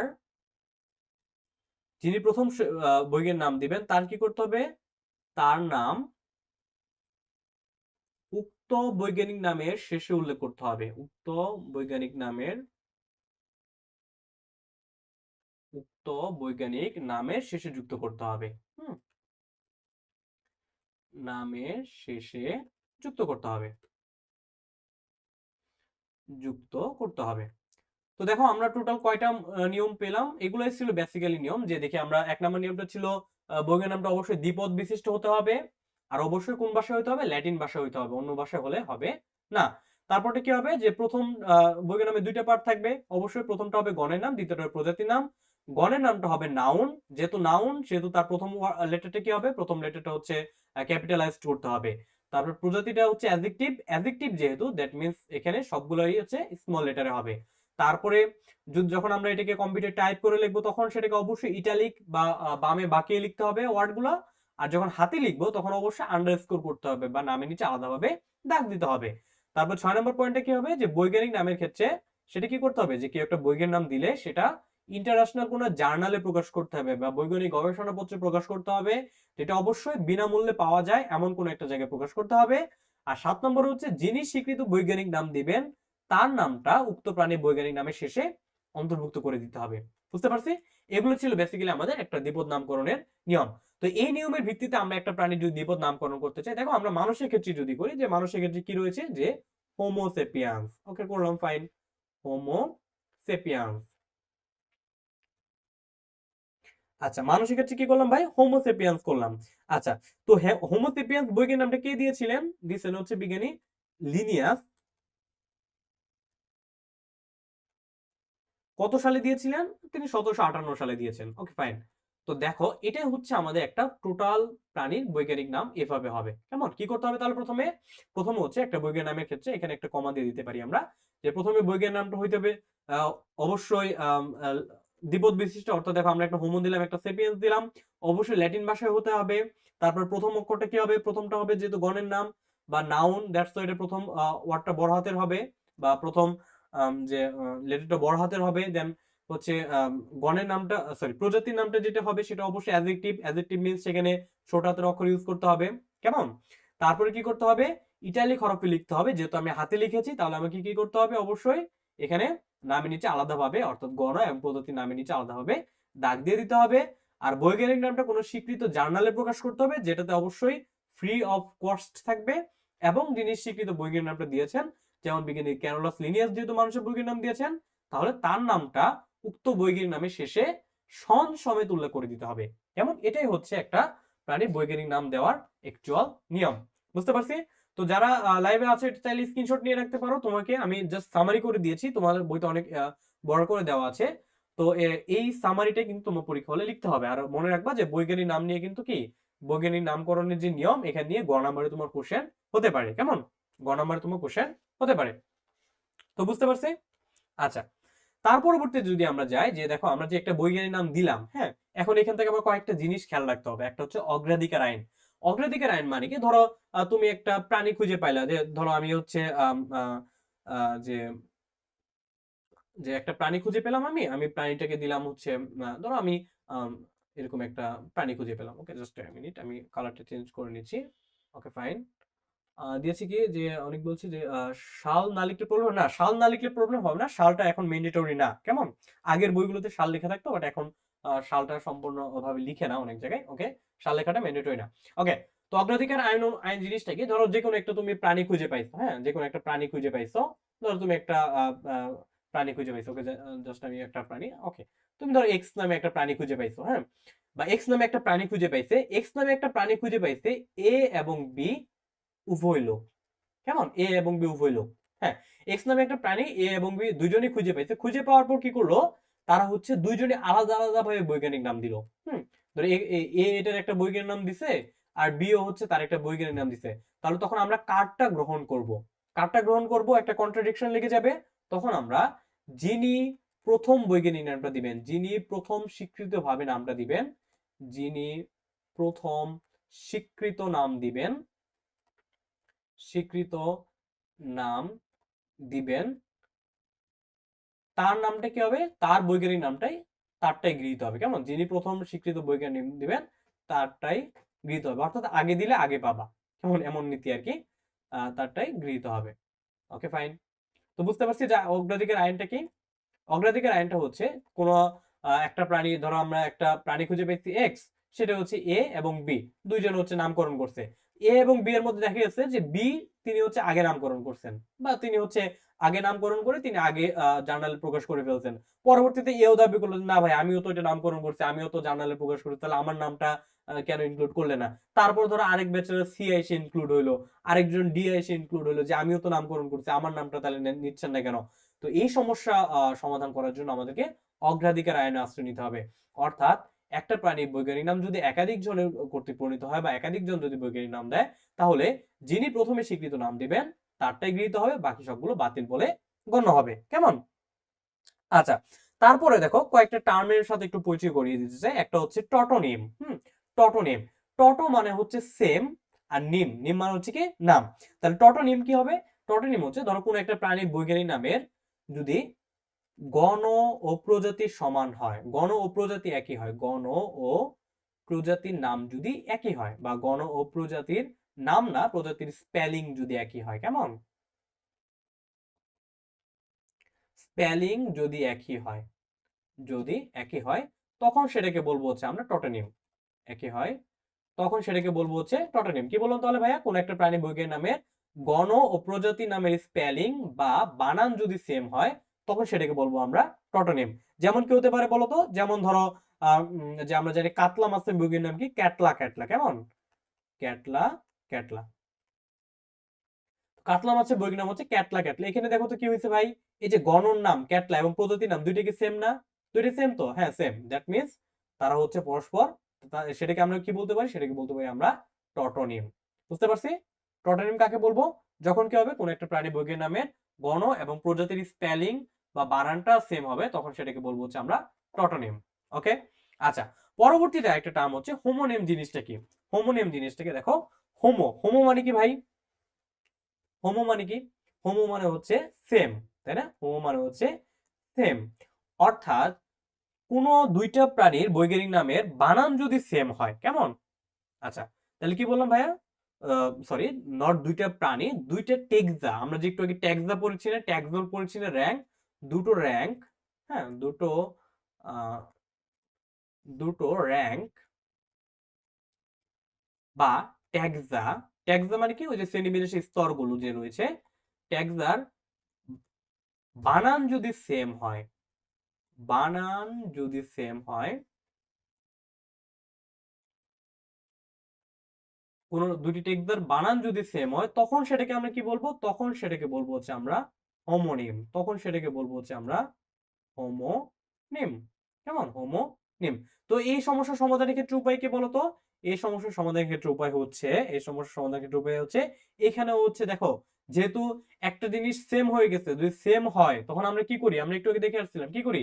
আমরা হচ্ছে অগ্রাধিকার আইন এপ্লাই করি। তখন কি করতে হবে? হোমোনিম সেম হয়ে গেলে বা দুইটা নামে যদি বানান সমান হয়ে যায়, দুইটা ট্যাক্সের বানান সমান হয়ে গেলে তখন অগ্রাধিকার আইন এপ্লাই করতে হবে। অগ্রাধিকার আইন অনুযায়ী যে বা যে ট্যাক্সের নামটা আগে আসবে, অগ্রাধিকার আইন অনুযায়ী যে ট্যাক্সের নামটা আগে আসবে তাকে কি করতে হবে? তাকে হচ্ছে সিনিয়র হোমোনিম দিতে হবে, তাকে সিনিয়র নেম বলতে হবে বা তাকে সিনিয়র হোমোনিম দিতে হবে। আর সিনিয়র, আর যেটা এটা পরে আসবে সেটাকে হচ্ছে জুনিয়র হোমোনিম দিতে হবে। কেমন? জুনিয়র হোমোনিম দিতে হবে। বুঝতে পারছি? ওকে, জুনিয়র হোমোনিম দিতে হবে। আচ্ছা, তাহলে কি? তাহলে গৃহীত হবে কোনটা বলতো? তাহলে কি বললাম যে হোমোনিম জিনিসটা কি হবে? যদি দুইটি র‍্যাঙ্ক বা দুইটি ট্যাগের যদি বানান সেম হয়। ওকে ফাইন, বানান সেম হইতে পারে, স্পেলিং সেম হইতে পারে। সেক্ষেত্রে কি করব? সেক্ষেত্রে তাদেরকে আমরা বলবো হচ্ছে হোমোনিম। আর দুইটা হোমোনিম আসলো, তাহলে কাহিনী তো লাগিয়ে গেল, প্যাচ লাগিয়ে গেল। সমাধান করব কিভাবে? অগ্রাধিকার আইন দিয়ে। অগ্রাধিকার আইনে যেটা হচ্ছে তোমার প্রথম যে হোমোনিমটা দেওয়া হবে বা প্রথম যে নামকরণটা করা হবে সেটাকে আমরা বলবো হচ্ছে সিনিয়র হোমোনিম। সিনিয়র হোমোনিম, এবং সেটা কি হবে? সেটা গৃহীত হবে, সেটা হচ্ছে গৃহীত হবে। আর বাকি যে যা রয়েছে সবগুলোকে আমরা বলবো হচ্ছে জুনিয়র হোমোনিম। সেগুলো কি হবে বলতো? জুনিয়র হোমোনিম গুলা বর্জিত হবে বা সেগুলোকে আমরা ইনক্লুড করব না। বুঝতে পারছি? আচ্ছা, পরবর্তীতে যদি দেখি আমরা আরেকটা রয়েছে। আচ্ছা যাই হোক, তো আমাদের মোটামুটি ছিল হচ্ছে গুরুত্বপূর্ণ বিষয়ের ভিতরে ছিল অগ্রাধিকার আইনটা, যে একটা পানি বইয়ের নাম হচ্ছে দুইজন দিলেন, তাহলে আমরা কারটা গ্রহণ করব, যিনি প্রথমে দিয়েছেন তারটা গ্রহণ করবো, এটাই স্বাভাবিক, এটাই হচ্ছে অগ্রাধিকার আইন। টোটোনিম জিনিসটা কি? একটা প্রাণী বর্গের নামের গণ আর প্রজাতির স্পেলিং সমান হলে বা গণ আর প্রজাতি যদি সেম হয় তখন সেটাকে বলবো টোটোনিম, যেমন কাটলা কাটলা। আর হোমোনিম কাকে বলবো? দুইটি র‍্যাঙ্কের বানান যদি সেম হয় তখন সেটাকে বলবো হোমোনিম। এক্ষেত্রে অগ্রাধিকার আইন অ্যাপ্লাই করে প্রথমে যেটা দেওয়া হয়েছিল সেটাকে সিনিয়র হোমোনিম হিসেবে গ্রহণ করে বাকিটাকে জুনিয়র হোমোনিম হিসেবে গ্রহণ করবো। বুঝতে পারছি? আচ্ছা, আর জুনিয়র হোমোনিমটা কি হবে? সেটা বাতিল হয়ে যাবে, সেটা কোনো বাস্তবিক অর্থে কাজে লাগবে না। আচ্ছা, পরবর্তীতে যদি যাই, যে খ নাম্বারের জন্য একটি ইম্পর্টেন্ট কোশ্চেন, যারা এটা এই দিবা এসএসসি দিবা পরবর্তীতে, যে প্রাণী শ্রেণীবিন্যাসের প্রয়োজনীয়তা হতে পারে তোমার তাত্ত্বিক প্রয়োজনীয়তা, হতে পারে সেটা ফলিত বা ব্যবহারিক প্রয়োজনীয়তা। কেমন? এটা হচ্ছে খ নাম্বারের জন্য খুবই খুবই ইম্পর্টেন্ট। আচ্ছা, তো তাত্ত্বিক বা থিওরিটিক্যাল সিগনিফিকেন্সটা কি? যে আমরা কেন প্রাণীকে শ্রেণীবিন্যাস করব? তা তাত্ত্বিকভাবে কেন প্রয়োজন শ্রেণীবিন্যাসটা? তাত্ত্বিকভাবে প্রয়োজন এই জন্য যে, এক নম্বরে যদি আমরা একটু দেখি কেন প্রয়োজন বলতো? আমরা তাত্ত্বিক ভাবে শ্রেণীবিন্যাস কেন করতে চাই? একটা হচ্ছে যে বিশাল প্রাণী জগৎকে জানার জন্য। কেমন? এটা হচ্ছে এক নম্বরে দিয়ে দিবা, যে বিশাল প্রাণী জগৎকে সহজে জানার জন্য। বিশাল প্রাণী জগৎকে সহজে অধ্যয়নের জন্য। সহজে সহজে অধ্যয়নের জন্য। বিশাল প্রাণী জগৎকে সহজে অধ্যয়নের জন্য আমরা কি করতে পারি? আমরা হচ্ছে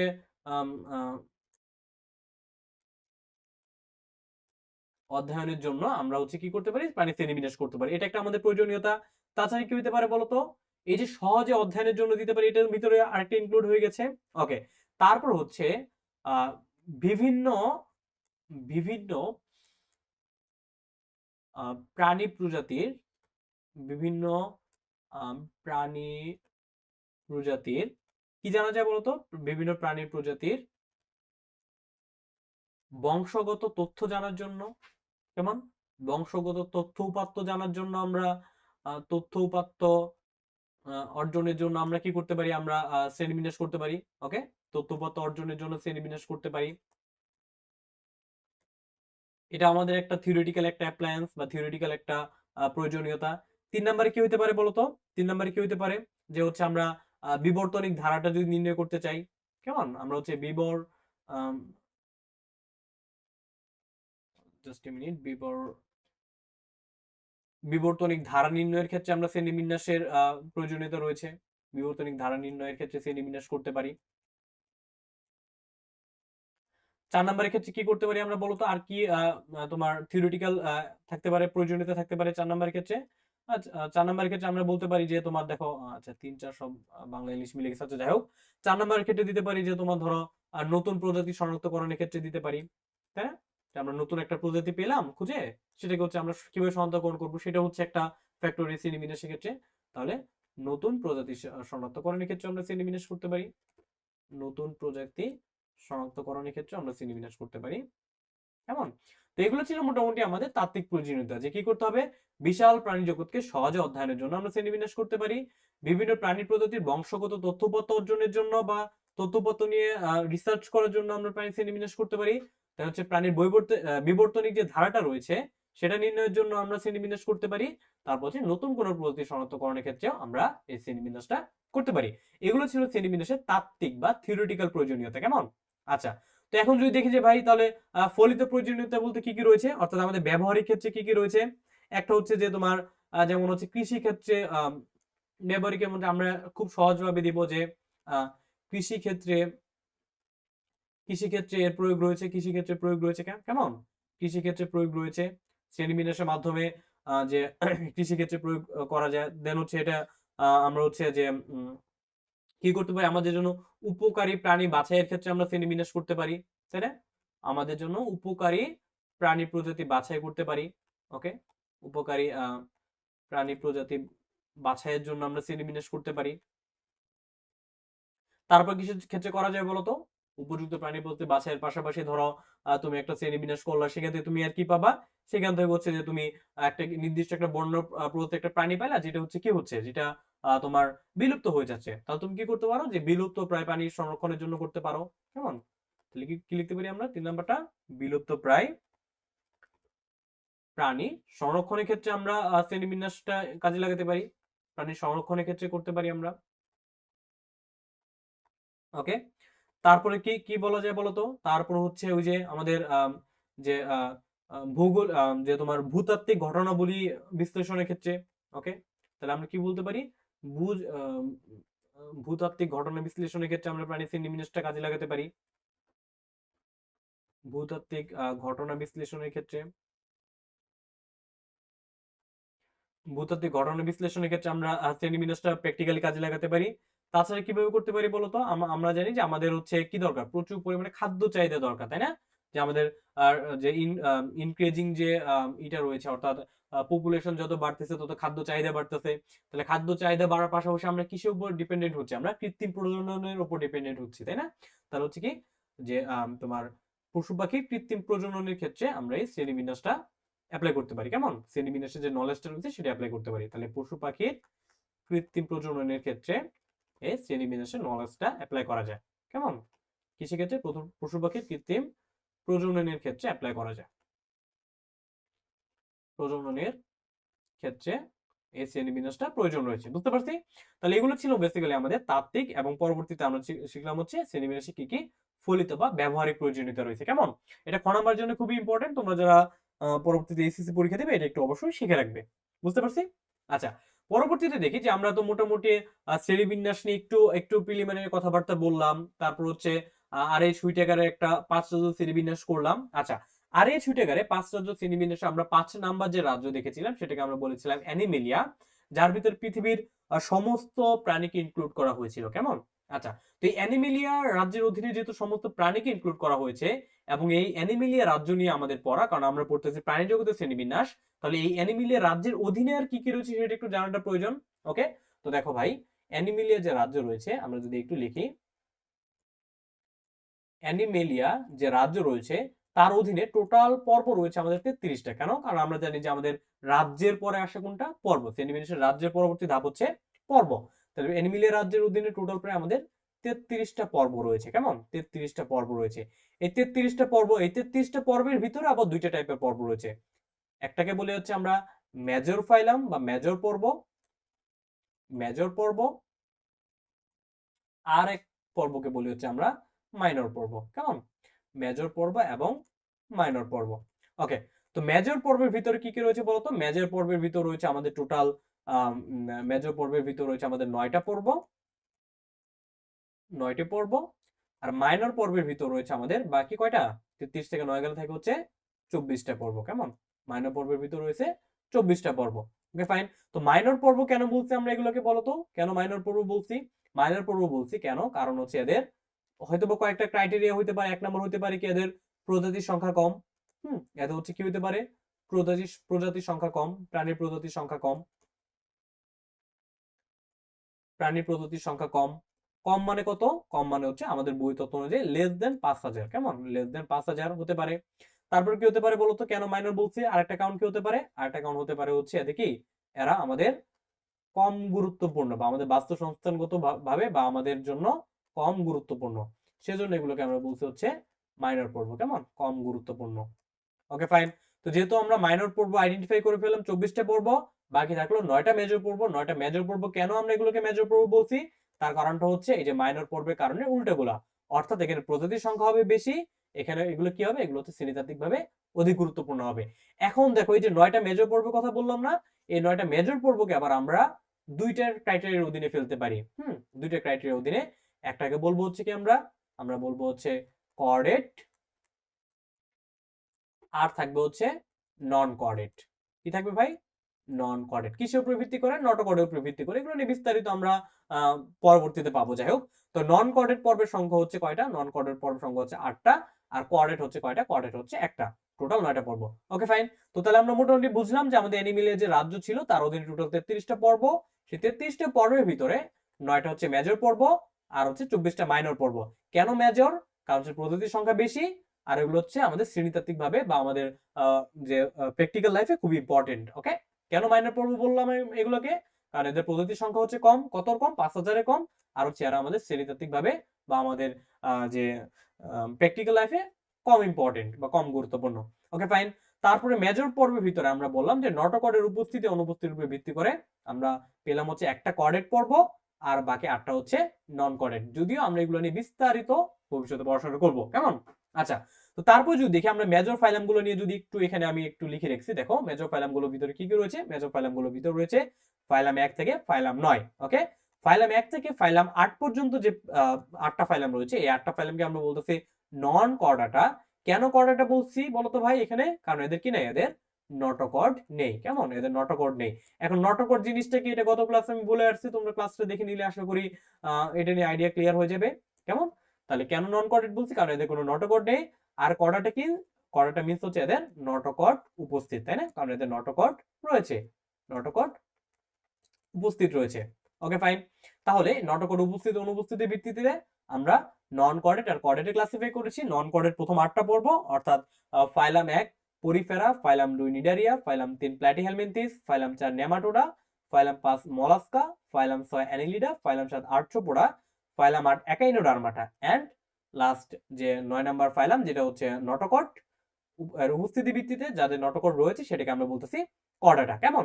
তো এই যে 9টা ফাইলামের নাম আমি গত ক্লাসে বলেছিলাম, অবশ্যই তোমাকে সিরিয়ালি মনে রাখতে হবে, সিরিয়ালি মনে রাখতে হবে, মানে সিরিয়ালটা খুবই ইম্পর্টেন্ট। একদম সিরিয়ালি মনে রাখতে হবে, 1 থেকে 9 পর্যন্ত সিরিয়ালি মনে রাখতে হবে। কারণ এই সিরিয়ালটা কিন্তু বেসিক্যালি করা হচ্ছে কিসের ভিত্তিতে বলতো? বেসিক্যালি করা হচ্ছে আমাদের কিসের ভিত্তিতে? অনুন্নত থেকে উন্নত বৈশিষ্ট্যের ভিত্তিতে, কেমন? কিসের ভিত্তিতে করা হয়েছে? অনুন্নত থেকে দাঁড়াও 1 সেকেন্ড। অনুন্নত থেকে ধীরে ধীরে উন্নত বৈশিষ্ট্যের ভিত্তিতে এই সিরিয়ালটা করা হয়েছে। তো আমরা চেষ্টা করবো এই সিরিয়ালটা একটু মনে রাখার। এই সিরিয়ালের ভিতরে প্রথম 8টা নন কোঅর্ডিনেট এবং 9 নাম্বারটা কোঅর্ডিনেট। Okay fine. তারপর দেখো আমি ডান পাশে একটা পিকচার অ্যাড করেছি, এটা তোমার বইয়ের পিকচার। তুমি যদি পিকচারটা একটু দেখার চেষ্টা করো, যে দেখো টোটাল এই যে 33টা পর্বের কথা বলা আছে, তাই না? এই যে 33টা পর্ব, 33 নম্বর পর্ব হচ্ছে কোঅর্ডিনেটটা। তার মধ্যে যে স্টার চিহ্নিত পর্বগুলো হচ্ছে আমাদের মেজর ফাইলাম, যেগুলো নিয়ে আমাদের বেসিক্যালি পড়াশোনা। তারপর দেখো একটু মেজর ফাইলামে এই যে প্রজাতির সংখ্যা, তারপরে বাংলাদেশে কতগুলোর পদ্ধতি রয়েছে এক্সেট্রা এক্সেট্রা বলা আছে। এগুলো আসলে অতটা ইম্পর্টেন্ট না। জাস্ট তোমার যে 9টা মেজর ফাইলাম রয়েছে তার মধ্যে প্রথম 8টা কোঅর্ডিনেট, প্রথম 8টা নন কোঅর্ডিনেট, 9 নাম্বারটা কোঅর্ডিনেট। নন কোঅর্ডিনেট গুলোর নাম একটু সিরিয়ালি মনে রাখতে হবে। ওকে, ওকে ফাইন। তো পরবর্তীতে যদি আমরা দেখি কি রয়েছে, পরবর্তীতে আমাদের যে পার্টটা সেটা হচ্ছে নন কোঅর্ডিনেট। ওকে, তো নন কোঅর্ডিনেট কর্ডাটা। আচ্ছা ফাইন, কর্ডাটা কথাটা আসছে তার মানে কি ভাই? এখানে কি কথাটা আসছে? এখানে আসছে হচ্ছে নটোকর্ডের কথা, তাই না? নটোকর্ডের কথা। তো নটোকর্ড কি, এটা নিয়ে গত ক্লাসে আমি বিস্তারিত বলে আসছিলাম। নটোকর্ড নিয়ে, নটোকর্ড ছিল আমাদের শ্রেণীবিন্যাসের অন্যতম একটা প্রধান ভিত্তি, তাই না? নটোকর্ড ছিল শ্রেণীবিন্যাসের একটা ভিত্তি। নটোকর্ড কি ছিল বলতো? আমাদের আমাদের ভ্রূণ অবস্থায় কিংবা আজীবন, কেমন? ভ্রূণ অবস্থায় কিংবা আজীবন, ভ্রূণ অবস্থায় কিংবা আজীবন, তাই না? ভ্রূণ অবস্থা কিংবা আজীবন পৃষ্ঠ মধ্যরেখা বরাবর, যে আমাদের দেহের পৃষ্ঠীয় মধ্যরেখা বরাবর যে স্থিতিস্থাপক দণ্ড ছিল সেটাকে বলছিলাম আমরা নটোকর্ড। তাহলে ভ্রূণ অবস্থায় বা আজীবন পৃষ্ঠ মধ্যরেখা বরাবর স্থিতিস্থাপক যে দণ্ড ছিল সেটাকে বলেছিলাম আমরা নটোকর্ড। ওকে ফাইন, স্থিতিস্থাপক যে দণ্ড ছিল সেটাকে বলেছি আমরা নটোকর্ড। আচ্ছা, তো নটোকর্ড যেহেতু আমরা বুঝলাম যে ভ্রূণ অবস্থায় কিংবা আজীবন থাকতে পারে, এই নটোকর্ডের ভিত্তিতে ক্লাসিফিকেশন হচ্ছে একটা নন কর্ডেট একটা কর্ডেট, যেটা আমি প্রিভিয়াসলি বলে আসলাম, এটা নিয়ে আর আলোচনা যাচ্ছি না।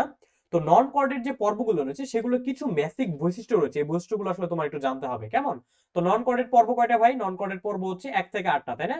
পর্ব হচ্ছে 1 থেকে 8টা, হচ্ছে 8 পর্যন্ত হচ্ছে নন কর্ডেট পর্ব, অর্থাৎ পরিফেরা থেকে একাইনোডার্মাটা পর্যন্ত। কেমন? কই থেকে কই পর্যন্ত ভাই? একটা হচ্ছে পরিফেরা থেকে একাইনোডার্মাটা পর্যন্ত, পরিফেরা থেকে একাইনোডার্মাটা পর্যন্ত, একাইনোডার্মাটা পর্যন্ত এই 9টা এই 8টা হচ্ছে নন কর্ডেট পর্ব। কেমন? আচ্ছা, এখন নন কর্ডেট পর্বের কিছু বৈশিষ্ট্য তোমাকে জানতে হবে, কিছু বৈশিষ্ট্য যেগুলো তোমাকে জানতে হবে। ফার্স্ট অফ অল কি বৈশিষ্ট্য বলতো? 1 নাম্বার কি বৈশিষ্ট্য হতে পারে? এদের কি নেই, এদের যেহেতু নন কর্ডেট দ্যাট মিন্স এদের কি নেই, প্রথমটা কি লিখবো আমরা? এদের কোনো নটোকর্ড নেই, তাই না? এদের কোনো কি নাই, এদের নটোকর্ড নেই। তারপর কি ক্রাইটেরিয়া হতে পারে ভাই? নটোকর্ড নাই, ভালো কথা। তারপর কি নাই? এদের কোনো কি গলবিলীয় ফুলকারঞ্জ নেই। এদের কোনো গলবিলীয় ফুলকারঞ্জ নেই, গলবিলীয় ফুলকারঞ্জ নেই। এদের নটোকর্ড নেই, এদের গলবিলীয় ফুলকারঞ্জ নেই। তারপর কি নেই বলতো? যেহেতু নটোকর্ড নেই, গলবিলীয় ফুলকারঞ্জ নেই, তাছাড়া এদের কি নেই বলতো? এদের লেজ নেই, অর্থাৎ এদের কি হবে না, এদের কোনো পায়ু পশ্চাৎ লেজ নেই, লেজ থাকবে না। তারপর কি হবে না বলতো? এদের এদের হচ্ছে স্নায়ু রজ্জুগুলো হবে গ্রন্থিযুক্ত, স্নায়ু রজ্জু গ্রন্থিযুক্ত, একটু মনে রাখতে হবে এগুলো ভাইয়া। স্নায়ু রজ্জু, কেমন? স্নায়ু রজ্জু হচ্ছে গ্রন্থিযুক্ত। তাছাড়া কেমন ভাই? স্নায়ু রজ্জু গ্রন্থিযুক্ত ছাড়া কেমন বলতো? স্নায়ু রজ্জু একদিকে হচ্ছে গ্রন্থিযুক্ত, আবার এরা হচ্ছে কই থাকবে বলতো? কোথায় থাকবে? দেখো, পৃষ্ঠ মধ্যরেখা বরাবর আছে নটোকর্ড, আর স্নায়ুরজ্জু বা নার্ভ কর্ডটা কই থাকবে? থাকবে হচ্ছে অঙ্কীয় তলে। কেমন? থাকবে কোথায়? সরি সরি সরি এদের পৃষ্ঠ মধ্যরেখা বরাবর তো নটোকর্ড থাকবে না। কেমন? আচ্ছা, তো স্নায়ুরজ্জু গ্রন্থিযুক্ত হবে এবং অঙ্কীয় তলে থাকবে। ওকে ফাইন, অঙ্কীয় তলে থাকবে। তারপর কি থাকবে? তারপর হচ্ছে তোমার হৃদযন্ত্র থাকবে হচ্ছে পৃষ্ঠদেশে। কেমন? এদের হৃদযন্ত্র থাকবে কোথায়? এদের হৃদযন্ত্র থাকবে হচ্ছে পৃষ্ঠদেশে। আচ্ছা, হৃদযন্ত্র পৃষ্ঠদেশে থাকবে। আর কর্ডেটের ক্ষেত্রে হৃদযন্ত্র কই থাকবে? থাকবে হচ্ছে অঙ্কীয় দেশে। আমরা যখন নন কর্ডেটের কর্ডেটের ডিফারেন্সটা পড়বো তখন আমরা এটা নিয়ে বিস্তারিত জানতে পারবো। তারপর কি থাকবে বলতো? এদের এদের হচ্ছে রক্তের যে হিমোগ্লোবিন রয়েছে, রক্তের যে হিমোগ্লোবিন, এইচবি মানে হচ্ছে হিমোগ্লোবিন, সেই হিমোগ্লোবিনটা কই থাকবে? রক্তের হিমোগ্লোবিনটা থাকবে হচ্ছে কোথায়? রক্তরসে থাকবে। আমরা জানি কর্ডেটদের রক্তের হিমোগ্লোবিন কোথায় থাকে? লোহিত রক্তকণিকায় থাকে, তাই না? আর এদিকে হিমোগ্লোবিনটা থাকবে হচ্ছে রক্ত রসে। বুঝতে পারছি? আর একটা ইম্পর্টেন্ট জিনিস আছে, সেটা হচ্ছে এদের চোখ। চোখটা কই থেকে আসবে বলতো? এদের চোখটা আসবে হচ্ছে, জাস্ট এ মিনিট, এদের চোখ আসবে কই থেকে? এদের চোখ আসবে হচ্ছে ত্বক থেকে। কেমন? এদের চোখটা আসবে হচ্ছে ত্বক থেকে। বুঝতে পারছি? এদের চোখ আসবে হচ্ছে ত্বক থেকে। আচ্ছা, এগুলো ছিল বেসিক্যালি আমাদের নন কর্ডেটের বৈশিষ্ট্য, নন কর্ডেটের বৈশিষ্ট্য। এগুলো কি ছিল ভাই? এগুলো ছিল হচ্ছে নন কর্ডেটের বৈশিষ্ট্য ছিল। ওকে, নন কর্ডেটের বৈশিষ্ট্য ছিল হচ্ছে এগুলা। তাহলে কি কি বৈশিষ্ট্য ছিল? প্রথমে এদের কোনো নটোকর্ড নেই। তারপর কি ছিল ভাইয়া? এদের হচ্ছে গোলবিলীয় ফুলকারঞ্জ নেই। ওকে, তারপর এদের কি নেই? কোনো লেজ নেই। এদের স্নায়ুরজ্জু হচ্ছে গ্রন্থিযুক্ত হবে এবং অঙ্কীয় তলে থাকবে। হৃদযন্ত্র থাকবে বা পৃষ্ঠীয় দশে। রক্তে হিমোগ্লোবিন লোহিত রক্তকণিকা না থেকে কোথায় থাকবে? রক্তরসে বিদ্যমান থাকবে। আর চোখটা আসবে কোথা থেকে? ত্বক থেকে আসবে। এগুলো হচ্ছে বেসিক্যালি আমাদের নন কর্ডেট, অর্থাৎ 1 থেকে 8 নম্বর পর্ব বা পরিফেরা থেকে একাইনোডার্মাটা পর্বের প্রাণীদের কমন কিছু বৈশিষ্ট্য। বুঝতে পারছি? ওকে, আচ্ছা।